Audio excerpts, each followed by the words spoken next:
कक्षा 8वीं की स्टूडेंट फाइनली आपका विषय यहाँ पे हिंदी का अर्धवार्षिक परीक्षा 7/2/25-26 का पेपर लेके आ चुके हैं। आप लोग बहुत सारे यहाँ पर कमेंट रहे थे कि हिंदी विषय का पेपर लाओ, तो फाइनली आपका पेपर आ चुका है। और साथ ही इस वीडियो में हम संपूर्ण उत्तर सहित आपका पेपर कंप्लीट करने वाले हैं, तो इस वीडियो को आपको ध्यान से देखना है और वीडियो को आप लाइक कर लीजिए, चैनल को सब्सक्राइब कर लीजिए। साथ ही इस वीडियो को आपको अपने दोस्तों तक शेयर कर देना है, जिससे वो भी 60 में 60 नंबर लेके आ सकें। ठीक है, हिंदी विषय के पेपर में आप यहाँ पर देख लीजिए, राज्य शिक्षा केंद्र मध्य प्रदेश भोपाल अर्धवार्षिक परीक्षा 7/2/25-26 विषय हिंदी प्रथम भाषा।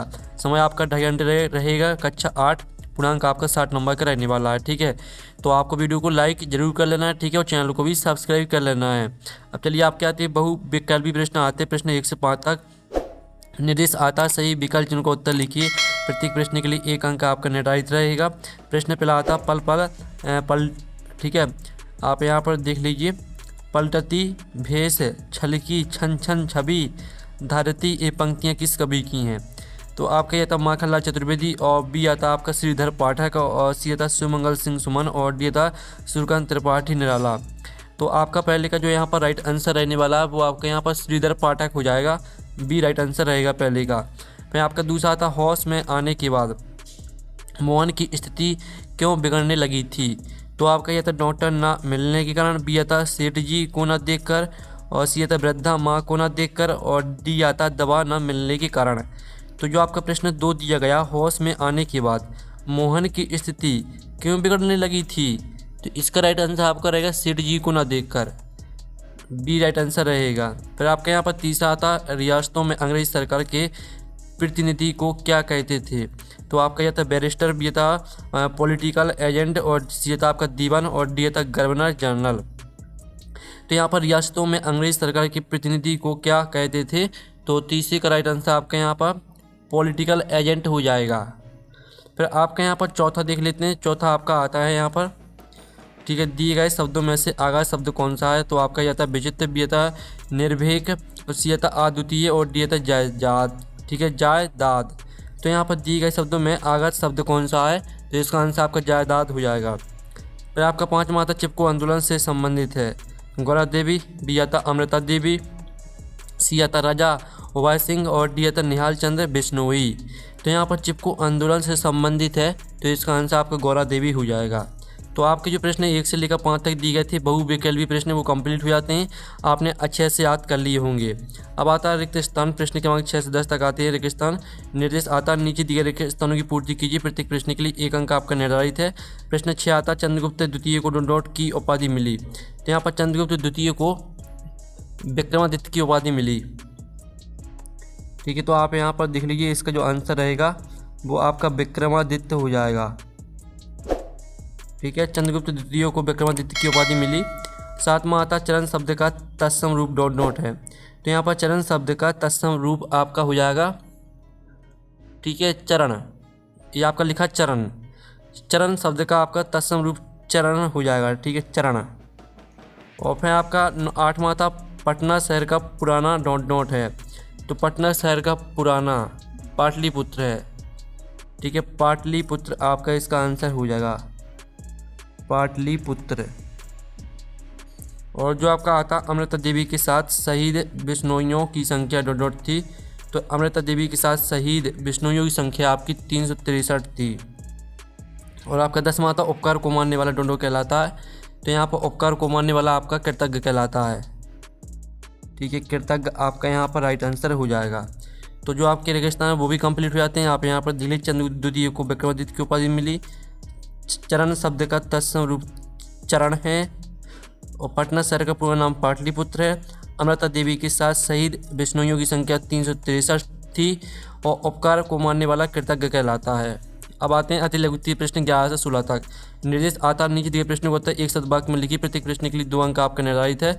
तो आपका 11वां आता चंद्रगुप्त ने किस साम्राज्य की नींव रखी? तो चलिए जो इसका आंसर है वो हम आपको यहाँ पर दिखा देते हैं। तो इसका आंसर रहेगा चंद्रगुप्त ने मौर्य साम्राज्य की नींव रखी। ठीक है, मौर्य साम्राज्य आपका 11वीं का आंसर रहेगा। और 12वां आता मोहनदास किसकी शिक्षा प्राप्त करने के लिए लंदन गए थे? तो यहाँ पर मोहनदास, ठीक है, बैरिस्टरी की शिक्षा। ठीक है, आपको हम लिखित आंसर दिखा देते हैं। ठीक है, मोहनदास गांधी बैरिस्टरी की शिक्षा प्राप्त करने के लिए लंदन गए थे। फिर आपका यहाँ पर 13वां आता है, कभी भारत में कौन सा मंत्र भरने की बात कर रहा है, ठीक है, बात रहा है। तो कभी भारत में 9 अमृत मंत्र, ठीक है, आप यहाँ पर देख लीजिए, कभी भारत में 9 अमृत मंत्र की नई भावना का अमृत मंत्र भरने की बात कर रहा है। फिर आपका 14वां यहाँ पर देख लेते हैं, 14वां आता, भारत का सर्वोच्च नागरिक सम्मान संगीत के क्षेत्र में किसे दिया गया था। तो इसका आंसर आपका रहेगा वो आप यहाँ पर देख लीजिए, भारत का सर्वोच्च नागरिक सम्मान भारत रत्न संगीत के क्षेत्र में सबसे पहले MS ठीक है सुब्बू लक्ष्मी को दिया गया था। ये आपका 14वें क्वेश्चन का आंसर रहेगा, ठीक है। फिर 15वां आता, भट्ट शब्द का क्या आशय है। तो भट्ट शब्द का आशय आप यहाँ पर देख लीजिए, भट्ट शब्द का आशय शस्त्र और शास्त्र का विद्वान, एक समुदाय, उपमान, उपनाम या योद्धा से है। फिर आपका हम 16वां प्रश्न यहाँ पर देख लेते हैं, ठीक है। तो आपका 16वां प्रश्न यहाँ पर दिया गया, पूजनीय शब्द की सही वर्तनी लिखिए। तो आप यहाँ पर देख लीजिए, पूजनीय को आपको इस तरह से लिखना है, पूजनीय या पूज्य, ठीक है। आपका 16वें प्रश्न का उत्तर हो जाता है। फिर आपके आते हैं लघुत्तरीय प्रश्न 17 से 22 तक। निर्देश आता है, नीचे दिए गए प्रश्न को उत्तर 30-40 शब्दों में लिखिए, प्रत्येक प्रश्न के लिए 3 अंक निर्धारित है। तो आपका 17वां आता है, यूरोपीय गोरे भारतीयों को कला कुली कहकर क्यों पुकारते थे। तो इसका जो आंसर रहेगा वो आप यहाँ पर थे, ये आपका यहाँ पर उत्तर दिया गया है, यूरोपीय गोरे भारतीयों को उनकी शारीरिक रंग और मजदूर वर्ग की छवि के कारण अपमानित करने के लिए काला कुली कहकर पुकारते थे। इस तरह पूरा आपको याद कर लेना है। आपका 18वां आता है, रैदास ने भगवान से अपना संबंध स्थापित करते हुए किससे अपना को जोड़ा है। तो आपका यहाँ पर इसका जो उत्तर रहेगा वो आप यहाँ पर देख लीजिए, इस प्रश्न का उत्तर दिए गए विकल्पों में उपलब्ध जानकारी के आधार पर, ठीक है। आप यहाँ पर देख लीजिए, रैदास ने अपना संबंध स्थापित करते हुए स्वयं को दास और भगवान को स्वामी, स्वयं को चंदन, भगवान को पानी, स्वयं को मोती, भगवान को धागा, स्वयं को दीपक, भगवान को बाती, स्वयं को मोर, भगवान को धन घन, ठीक है, आदि से जोड़ा है। तो 19वां आता, नर्मदा नदी की प्राकृतिक सौंदर्य का वर्णन अपने शब्दों में आपको लिखना कीजिए, ठीक है। तो आप यहाँ पर नर्मदा नदी का प्राकृतिक सौंदर्य अद्वितीय और मनमोहक है। यह नदी अपनी स्वच्छ और निर्मल जलधारा के लिए प्रसिद्ध है। आपको यहाँ पर आनंदित करने वाला होता है, यहाँ तक याद कर लेना है। फिर आपका 20वां आता, राजा अभय सिंह ने पश्चाताप किस प्रकार किया। तो आप यहाँ पर देख लीजिए, ये आपका 20वें प्रश्न का उत्तर रहेगा, ठीक है। आपको यहाँ से याद करना है, जो आपके यहाँ पर दिया राजा से लेकर आपको संकल्प लिया, यहाँ तक याद कर लेना है। फिर 21वां आता, स्थानांतरण प्रमाण पत्र TC प्राप्त करने हेतु अपने प्रधान अध्यापक को प्रार्थना पत्र आपको लिखना है। तो ये आपका प्रार्थना पत्र दिया गया, सेवा में श्रीमान प्रधान अध्यापक महोदय, ठीक है। इस तरह से पूरा आपको याद कर लेना है, यहाँ पर स्क्रीनशॉट आप ले लीजिए। फिर आपका 22वां आता, निम्नलिखित शब्दों का संधि विच्छेद कीजिए। पुस्तकालय, निरोग, सूर्योदय, इनका आपको संधि विच्छेद करके लिखना है।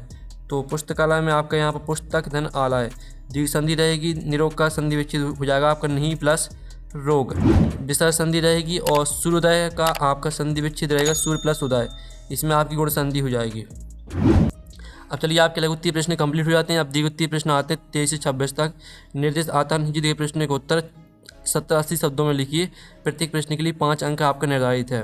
तो 23वां आता, लेखिका ने जब चंद्रा को कार से उतरते देखा तो वे आश्चर्यचकित क्यों रह गई, ठीक है। तो इसका जो उत्तर है वो हम आपको यहाँ पर दिखाई देते हैं। तो आप यहाँ पर देख लीजिए, सामान्यतः लेखिका ने चंद्रा को कार से उतरते देखा, यहाँ से लेकर आपको कहानियों में बांटे थे, यहाँ तक पूरा याद कर लेना है। फिर आपका 24वां आता, निम्नलिखित पंक्तियों का आशय स्पष्ट करना है आपको। कौन देव बराय विरत हित हटी अधम उचारे, और अथवा का देख लीजिए, सूरदास प्रभु काम धेनु ताजी छेरी कौन दुहावे, इनका आपको क्या करना, पंक्तियों का आशय लिखना है। तो ये आपका 24वें प्रश्न का उत्तर दिया गया है, आपका पंक्ति का आशय दिया गया है, पंक्ति आपकी ऊपर दी गई है और उत्तर आपका नीचे दिया गया, ठीक है। साथ ही अथवा का उत्तर भी देख लीजिए, अथवा में भी आपकी पंक्ति दी गई थी, तो इसका भी आपको भावार्थ लिखना था। तो ये आपका भावार्थ यहाँ पर दिया गया है। फिर आप यहाँ पर देख लीजिए, आपका 25वां प्रश्न है, जो कि आपका आपरित गद्यांश को पढ़कर नीचे दिए प्रश्न को उत्तर आपको देना है।